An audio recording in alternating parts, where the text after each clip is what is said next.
It's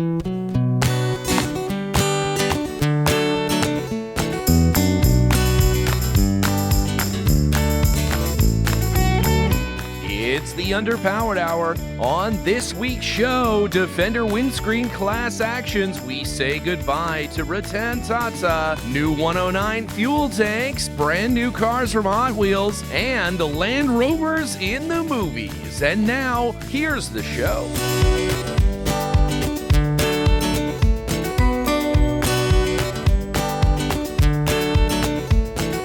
Welcome to the Underpowered Hour. I'm Steve Beres, mild-mannered television executive by day and Land Rover collector by night. You can find out more about our cars and what we're working on at theberescollection.com or follow us on Instagram at theberescollection. I'm joined, as always, by my good friend, Goss. Thank you to everyone joining us today. I'm the 16-inch wheel to Steven's 23-inch wheel. I'm the pliable sidewall of podcasting. Goss. I own and operate Pangolin 4x4 in Springfield, Oregon, where we live and breathe Land Rovers. Check us out online on Facebook, Instagram at Pangolin 4x4. Let's get started. All right, Ike. Well, in the news this week, there is finally, and I think unfortunately we all saw it coming. I think probably the fine folks at JLR most of all, a class action lawsuit has been put together over the pliable nature of the new Defender's windshield. I don't think I know a new Defender owner that has not had an issue with their windshield. And if they haven't, it's because they haven't had one yet. Because common problem Yeah, with the windshields on those Defenders, and apparently on some models it is a little bit tricky to replace. And sometimes costing as much as $3,000 to $4,000 to replace the windshield. Yeah, and if you have seen our YouTube video, and if you haven't, please head over to the old YouTube and check it out. But replacing the windshield requires you to remove the snorkel if you have a snorkel. And per the factory manual, Remove the door, right? Yeah, you have to remove the driver's door to remove the snorkel. Yeah. So which is not actually necessary, but per the letter of the JLR law, you do need to remove the driver's door. Does it void your warranty if you don't remove the door? I don't know what it does. That's a great question. I don't know. I don't know the answer to that. But it does give you an opportunity when you put the snorkel back on to actually seal it to the body of the car so that it actually works. Because as Land Rover installs it from the factory, it just sucks air in around the snorkel. Sucks all the air from the cabin. It just sucks it in with the cab. Just creates a vacuum inside the car. Yeah, you have to be very careful. It sounds like they did they recall the windshields? I'm not even sure. They did not. I think if they had done that at some point, they probably could have avoided this. But I imagine it was a calculation because recalling that windshield, I mean, it's an extremely expensive windshield. Yeah. I want to say it's upwards of $2,000. It's like a bunch of sensors and bullshit in it, right? Oh man, yeah. It's got that whole block in the rear view mirror that does all kinds of shit, and it's got the heating, and it's got the all kind, everything's in there. And it's also very difficult to install, apparently. You can't get a Safe Light guy, for instance, to come out and do it side of the road. You have to go to a Safe Light place. Facility. And a person will do it there. Drive it into a clean room. They have to put it into a hermetically sealed room. Yeah, a bunch of dudes comes out in suits, and that's exactly right. It's like that point, it's like that scene in Tron where all the girls come out and like strip him naked and put him into his Tron suit. It's exactly how they do the windshield. That's not a scene from Tron. Oh, right. Oops. That's right. It's a different. It's a different Tron. It's different. Prawn. Prawn. It's a different. Yeah, that's good. So, anyways, if you are affected by the broken windshield, the broken windshield, which we've been affected certainly on our truck car. We've replaced one windshield already. Now, thankfully, we did have the forethought to buy one of those windshield warranties through a dealer, and it did come in very handy. Because I want to say the deductible was a few $100s, and it did replace the windshield. Nice. So I would say if you're buying a new Land Rover, I would say if you're buying a new car. They probably rectified that windshield issue with a new supplier, new windshield. I'm sure they did. Yeah. I don't think it's an issue anymore. But I would say if you're buying a new car, that I'm not usually one for those silly warranties because a lot of the time they're sort of a ripoff. But the glass warranty, if it's less than the price of one new windshield and it offers more than one new windshield, it may be worth looking at, because new windshields are so insanely expensive, and not just the piece of glass itself, but the labor to install it is now becoming so insane because of all the sensor calibration and all of the shit that hangs off the inside of a modern windshield. Holy moly. It's really crazy. It's become the data center of the automobile, your windshield, the thing that gets rocks hurled at it all day. So interesting choices have been made there. The Series 1 windshield is looking pretty good, looking pretty durable. Looking pretty good. Yeah, I don't think I've ever had one broken, actually. I've broken one, like trying to install it, but I don't think I've never had one break on the road. Break-in service. Ever. First time for everything. Maybe we should get a window warranty on that. Speaking of questionable decision-making, unfortunately, this past couple weeks, the patriarch of the Tata family, Mr. Ratan Tata, owner of course, the Tata Motor Group and Tata Financial Group and Tata Industrial Equipment Group and Tetley Tea. I didn't realize that. He also owns the Tetley Tea empire and a number of other Tata things. Of course, the tuk-tuks, they make the tuk-tuk. They also make the Mahindra. They make all kinds of great stuff. And he's passed away. Yeah. So it's very sad. That big oil spot in the sky. That's exactly right. Huge fan and collector of the Land Rover and the Jaguar. Love those cars very much. Grew up with the Land Rover, and actually that was a big reason that he decided to buy Jaguar Land Rovers, because he had a huge fondness for the brand. Grew up with them as a kid in India, and really loved the cars, and had a big fondness for the brand, and did a lot to kind of save, I think, the brand from the rubbish bin there, when it looked like maybe things were on the skids after a Honda, Ford, BMW pass around, and things are much better, I think, because of Tata. So yeah, it's pretty sad. He was a good guy. Everything I've heard about him is he was a really nice man, and Nick Dimbleby met him a couple times and said he's a really cool guy. Apparently, he had a fondness for his dog Tito. That's right. Named after Tito Jackson. Is that correct? Couldn't say. Yeah, he's a big fan of the Jackson 5. Couldn't say. Do we know? But according to his last will and testament, he left a sizable portion of his 91 million pounds to his dog. Yes. I'm not making this up. This is actually true. He left a big portion of his fortune to his dog. So yeah, that's his personal fortune, right? I mean, because the family trust is worth billions and billions of dollars, but this is just his walking around money. This is his pocket money, 91 billion pounds. And, so this is sort of uncontested Mr. Tata pocket money. That's going to Tito. Good portion of that. That's a lot of kibble. Tito the dog. He's getting unlimited care. I should think so. Stipulated in the will. I wonder what 91 million pounds of dog care looks like, in India. Know.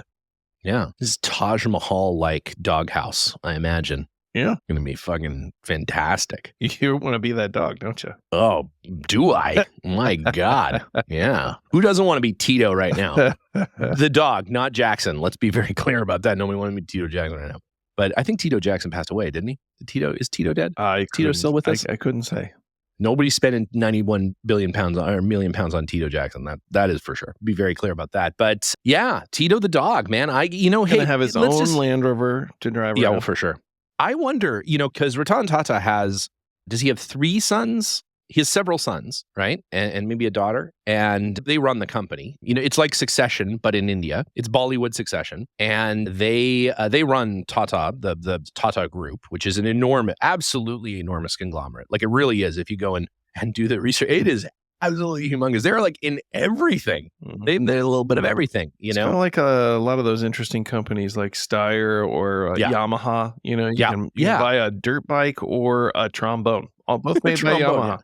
Yeah, made on the same line, just right next to each other. Yeah, it's really incredible. They are incredibly diversified. They make all kinds of stuff. They make chemicals to Land Rovers, everything in between. And they own a lot of interesting companies. They're a big financier as well. They have a huge finance arm, and they do a lot of international finance, and not just for like buying cars and stuff, but for like international not just for dogs bonding. not just for dogs. You don't just take care of dogs. They don't just finance dogs, but they do. In fact, I think they only finance this one dog, from what I understand. Maybe they're going to get into that, but yeah. So they now take care of this one dog, and and all the best to Tito. I mean, Tito, the German Shepherd. If you're out there listening, good on you, man. Yep. Well done.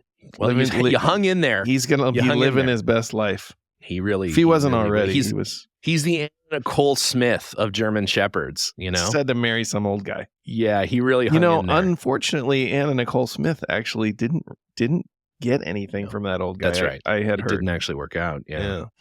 But Tito did. Tito got the goods. Bringing it home. Got the goods. Speaking of the goods, apparently Land Rover's hybrid sales have been picking up in the face of uncertainty in the electric car market. Right.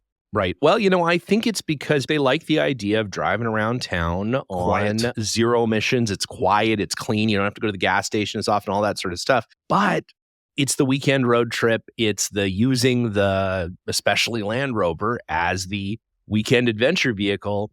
You want to be able to just sort of, put in some gas and head out into the country. And I think that's where the hybrid vehicle is still shines. It's very popular. Yeah, it's very popular. Hedging your bets, for those fence sitters out there, that the hybrid vehicle is the thing to get. So the question is, Land Rover's business model, at least what they've told us going forwards, has been heavily reliant on a big portion of their vehicles being electric, right? That's right, fully electric. Yeah. So what does that look like?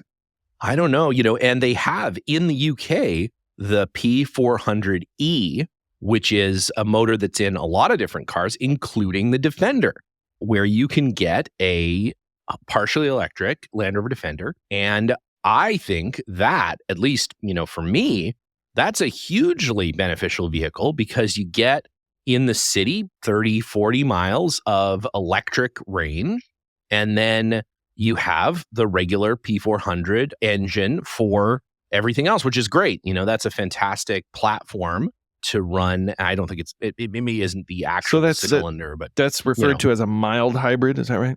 That's right. Yeah. It's like, you get the benefit of, and I'm not sure that it's electric up to like highway speed and stuff like that, but marketing opportunity there. Nobody wants to buy a mild hybrid. Yeah, that's right. You want a spicy hybrid. Something like that. Put mild hybrid. You want like sounds kind of lame. Habanero hybrid. I don't know. Something. Right? Yeah. P400 habanero. Mild. You don't want mild. It just sounds kind of bland, doesn't it? No, it does. It sounds beige. Yeah. You don't want a P400 beige. P400 beige. Right? Beige edition. Beige edition. No, you don't want that. You want the spice. You want the Latin edition. Yeah. I agree. I think that's it. It's all marketing. Yeah, it's where they've gone sideways. And if only we could skew them tie in into with Taser or something.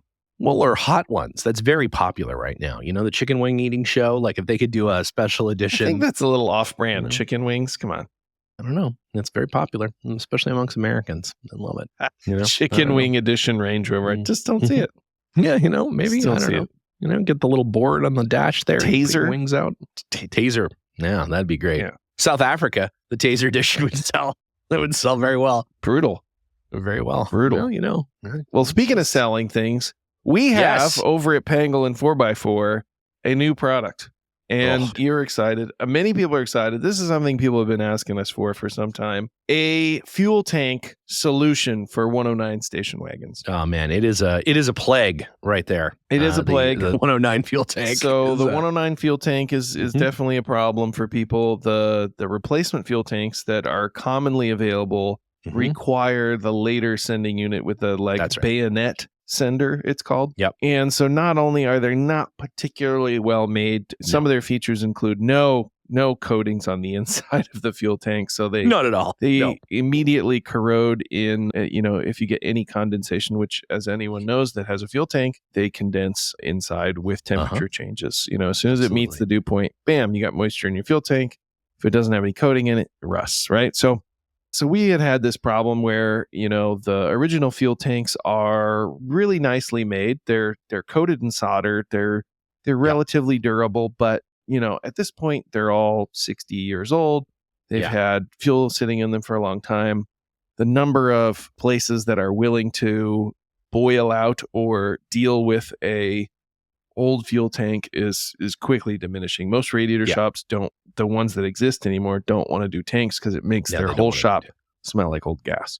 As you can imagine, if you boiled out a fuel tank full of old gas. So we had this problem where we were really fighting to restore these old fuel tanks. We were like welding up the corrosion that they had. We were, boiling them out. We were, recoating them in solder, and it was costing like literally thousands of dollars to repair these old fuel tanks. Or the other choice was this really poorly made sort of offshore built garbage fuel tank that took a sending unit that wasn't compatible with the fuel gauge that was in the car. So we're like working on these 109s, and then we got this solution for this. So in addition to the vehicles that we're working on, we had customers calling us on a regular basis for fuel tanks because we do already make fuel tanks for all Series 1s, Series 2s, and Series 3s with the saddle tanks, auxiliary fuel tanks, et cetera, et cetera. We have a fantastic tanks. Yeah, so the 109 fuel tank always represented a bigger challenge because it's more work. It's more welding, it's more material, it's more of everything. It's more complex, there's more breathers, it's a lot of things with this fuel tank. So, we had thought about what do we want in this fuel tank? Obviously, we want it to support both positive and negative ground sending units, but, we want it to have the 6-bolt fuel sender aperture as opposed to the bayonet style, because that will support the earlier positive ground ones or a negative ground one if you have a later car. So it fits the widest variety of cars from like basically 1958 through 1984. It'll fit all those cars, which is huge, right? Yeah, that's great. It also needed to support diesel vehicles with a return line, fuel injected vehicles with a return line. So we had to have a return line in it. Had to be made out of a material that wasn't going to corrode. Stainless is a potential option for the future, but we chose aluminum because the complexity of the tank and the amount of material that goes in the tank, the stainless option would have made it really expensive. Really expensive. Really expensive. So that's a possibility if we have enough demand for it that we could do a stainless one. But for now, we're going to make them out of aluminum. Wanted a thicker bottom plate, be protected at the back. Tougher, And then we also wanted to be able to access the hitch bolts. So one of the problems with the 109 fuel tank is that once you install it, you can't do anything with the hitch. So a lot of people want to put a class 3 receiver on their car. They want to put hitch accessories. They want to change without dropping the tank. Without removing the fuel tank. So this one has a little aperture where you can access the bolts for the hitch. So then the other problem that we were running into is shipping. So the 109 fuel tank has a filler neck that sticks out like 1.5 feet on one side. That's right. Yeah. And increases it's like shipping a goose. Yeah, exactly right. Like an adult goose. The volume of that is quite large, and it's also vulnerable to damage because it can put a lot of torque on that fitting. So the neck, we wanted a fuel tank that had a removable neck so that you could break it down, be less prone to shipping damage, and cost less to ship. So we incorporated all those features into our new aluminum fuel tank, and we've been making those. We've done 2 batches of them, and we now have them available for sale. So if you need a fuel tank for your 109 station wagon, have we got a really nice solution for you? That's fantastic. Yeah. And it's really one of those things where, a good fuel tank and knowing you're getting good, clean fuel. It's important. It solves so many problems because you never know, right? Like too much condensation or, little bits of crap in there, microscopic crap in your fuel that is plugging filters and lines and all that sort of stuff that you just it's hard to know. It's one of those phantom issues that can think is so many other things, and just replacing something like that can really solve so many problems that you didn't even know you had. So absolutely. So new fuel tank available now. It's $1,250. Sounds like a lot of money, but trust me, really restoring your original fuel tank will cost at least that much if you do it correctly. And those pour-in liners, they always fail. So No good. No good. the fuel tanks, like we have customers that are coming to us and they're saying, well, I bought 2 of these fuel tanks from overseas, the Britpart or whatever fuel tanks. Yeah. I bought 2 of those and I've had to replace all my filters and rebuilt my carburetor twice and done all this stuff. Like, it's definitely going to fix you up. So yeah, it's the last tank you'll ever have to worry about, and that in the long term, huge savings. Think about it like an economist would. Huge savings. So speaking of huge savings on the microscopic scale, our friends over at Mattel, makers of Hot Wheels. I know you're a big fan of the Hot Wheels. Like, you have a pretty extensive collection of tiny little Land Rovers. I've been giving those away. Pretty impressive. Yeah, I've been pretty giving those away. impressive. Well, time to fill back up, because Hot Wheels Elite, the Elite 64 brand of Hot Wheels, has something called the Mod Shop, which is, I guess, I don't know, something. A thing. And if you want to open your own tiny little West Coast customs, which, by the way, made Mark Zuckerberg's wife a Porsche van, which, if you want to just really feel sick to your stomach, go check that video out, where they turn a Porsche Cayenne into a minivan. Van. Yeah, into a minivan. Yeah, it's really terrible. Anyways, they have a 1994 Land Rover Discovery, little Sandglow Land Rover Discovery, that you can turn into a Camel Trophy truck. So it comes with all the little accessories that you can snap onto the outside, and comes with both a modern set of accessories. So there's little Max Twax that you can put on the top, a little rooftop tent and stuff, and you can swap it out for the original Camel Trophy parts, or you can put on modern parts. And it is so small. Like, you need tweezers to put some of this shit on, but it is pretty awesome. Let me tell you, I have to say, I'm a big fan. I love tiny little shit. And this thing is so tiny, and it's really cool. They did a really neat job, and the attention to like original detail on this car it's really great. They did a really neat job. They've obviously consulted with some owners of these vehicles, and they're really spot on. And look at that little thing. It's heartwarming. It's really cute. What does this thing cost? That you can get in there, and it's actually, they're deadly cheap.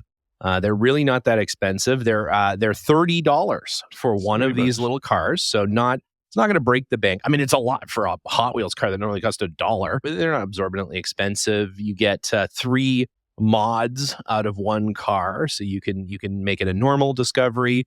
You could make it a kind of souped up home built Discovery, or you can go full on Camel Trophy with it. And then, of course, if you wanted to, you could go in and make your own little Camel Trophy stickers. You could sculpt a tiny Bob Ives for in there. You could make a little Nick Dimbleby. You're doing that right now, aren't you? I am. I'm hand sculpting a Nick Dimbleby as we speak. You're always hand sculpting a Nick Dimbleby. I'm adding it to his body of work. Turn the camera off. Okay, it's gonna be great. It's gonna be great. But yeah, check that out. And we just may have a contest coming up where you could win yours. You could win yours, fine listeners. You're gonna be so disappointed when you get a real one in the mail. When you're gonna get, and I mean a Hot Wheels car, not my hand sculpted Nick Dimbleby. That may be a bonus for Patreon listeners only, but yeah, we've picked up a few of these, as they are limited edition and they will sell out. But if you want to pick one up, not by winning it, just by simply buying it, you can go to creations.mattel.com and you can go and look it up. It's the Hot Wheels Elite 64 Mod Shop, the 94 Land Rover Discovery. And stay tuned for details on a contest where you can win one of 2 of the ones that we were able to pick up in the early release of these things. And also stay tuned on my tiny sculpted Nick Dimbleby, anatomically correct, tiny stop sculpted Nick Dimbleby. You're going to get sued. For sure. No. Well, there's a number of pending. There's a class action lawsuit on that. Our Patreons just pay for our legal department. That's exactly right. It's just lawsuits from Dimbleby specifically. Yeah. So we got 2 new films for Land Rover in the movies this week. It's fantastic. It's a big week. Regardless of what your favorite holiday film is, that's right. We've got an answer for you. We've got 2 Halloween, festivities. Kick your festivities off. It's spooky season. You guys have been spooking the locals there of Springfield, Oregon for the last couple of weeks. How's that been going? We scare them every day with our general activities and driving and so forth. But we were joking that, that everyone else was dressed up and the costumes are absolutely fantastic. Jenna was down here showing us all the wonderful stuff, and that Linus simply shows up from work. That there's no That's no true. costume or makeup or anything. He does wear involved, more doesn't he? makeup than usual, though. Yeah, right. Yeah, he just puts on. But yeah, the haunted house is over. It's a big fundraiser for the local museum, so we were able to put that on. It was great. But if you're wanting to celebrate within your own home, you can watch The Beast Within, starring Kit Harington. I believe it's a werewolf type film. Makes sense. Kit Kit's Harington, a big Land Rover aficionado, got married in his Defender 90, just like me. and the Think he movie copied me. features, throughout the film, series Land Rover. So if you Fantastic. want to watch a horror movie and you want to see some Land Rovers, and it's not going to be Monster Squad, because Monster Squad is a classic. That's a good one. You should watch that first, and then once you've watched that, then A Beast Within with Kit Harington and a series Land Rover. Check that out. And then Oh, in a month or so, you can watch I believe it's a Hallmark film, The Noel Diary, which features a bronze green 109 series Land Rover almost throughout the whole film. It's in most of the scenes of the film. I haven't actually watched it, but I did fast forward through it. And is this where heavily featured? Is this where someone leaves the big city to come back to her hometown and meets a local carpenter and falls in love? Other way around. A wealthy guy moves from the big city after being very successful and comes back and has to decide whether he is interested in his old girlfriend from the small town sort of thing. Yep. So, makes sense. That fits the pattern. Yep. So that if you like a sappy romance holiday film featuring Land Rovers, and who doesn't, check that thing out. I think a movie where two Land Rovers fall in love with Tito the dog. You can make that film with your. I'm going to pitch that movie company to Tito the dog. God knows he has the money to fund it. Well, Well, speaking of Tito the dog, I got to hit the road. You sure do. Well, it's been a slice as always. For those of you who haven't signed up for Destination Defender yet, it is coming up, and our fine friends at JLR would love for you to attend, and they want you to come out so much that they're going to let you come for free on them. Yeah. And you can use the old code. What's the code there? This is a secret code, so don't tell anybody. Be sure to share it with everyone. Yeah, sure. Give it to everyone you know. Yeah. So this is the Destination Defender Land Rover Club code. It is DDLA/Land Rover Club. That's LR Club. So DDLA-LR Club. That is your code to get into Destination Defender, absolutely free of charge. That does not include camping, apparently, but does include most of the activities and so forth. So if you want to go on down there, see some other Land Rovers, talk to some Land Rover people, see Michael Bishop, give Steven here a kidney punch. That's all available at Destination Defender. And your code to get in, once again, is DDLA-Land Rover Club, or LR Club. So DDLA-LR Club. So I hope to see you there. We'll put that in the show notes. And until then, we will see you next week. Adios.